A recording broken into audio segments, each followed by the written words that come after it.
И още по-силно, и още по-силно. Да, точно така. Свепери мечки, там и мои момци, и те вият ето така. Ау! Да, точно така. Хайде сега всички заедно. Ау!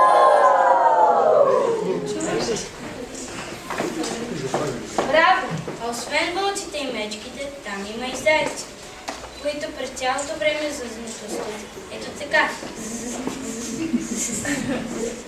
Представете ли си? Значи мечките хъркат ето така. Вълците вият. Ау! А зайците зъзнат.